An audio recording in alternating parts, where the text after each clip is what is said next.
There's always been kind of a bizarre quality to the rhetoric that goes back and forth between the United States, and especially coming from the North Korean side. But right now you're getting a very personal back and forth, and it appears to be a reaction to some personal comments that Secretary Clinton made in an interview with ABC News just a few days ago, in which she said that the North is behaving kind of like unruly teenagers, small children, and the way you deal with them is to basically ignore them. Now, U.S. officials behind the scenes have said that, but it really hasn't been said as publicly before, so that could be what is going on. It struck a nerve.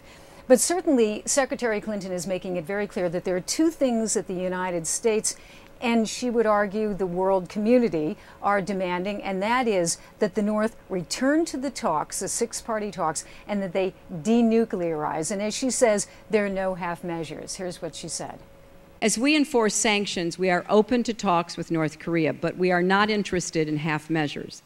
We do not intend to reward the North just for returning to the table. We will not give them anything new for actions they have already agreed to take.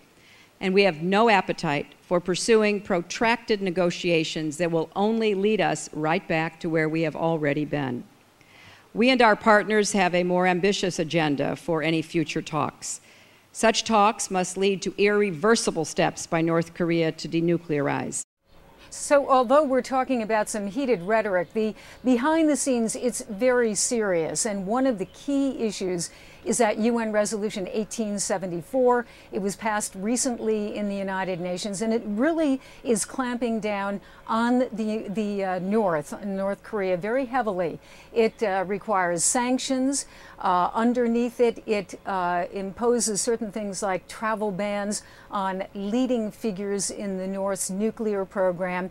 It also was able to turn around a ship that was carrying illicit cargo. It was going from the North to Burma. So it's really, really tightening the reins around North Korea. And at the ASEAN meeting that was taking place in Thailand, Secretary Clinton met with the other countries from the six-party talks, and next week she will be meeting with the Chinese here in D.C. And you can be sure that that conversation, Christy, is going to be continuing about North Korea. Yeah, that for sure. She needs to support or find more support for the U.S. approach in terms of handling North Korea. Meanwhile, at the ASEAN summit there in Thailand, there was a rare meeting between the United States and Myanmar. What was discussed? Yes, that is in connection with this 1874 resolution by the United Nations. Because, as I said, there was a ship that was going from North Korea to Myanmar, to Burma, as the United States refers to it. And it was carrying cargo. By the 1874 resolution, it was required to be turned around, and it was. And the United States is noting that as a success with the 1874 resolution. So the United States officials met with Myanmar officials, discussed that, and urged them to continue to enforce 1874.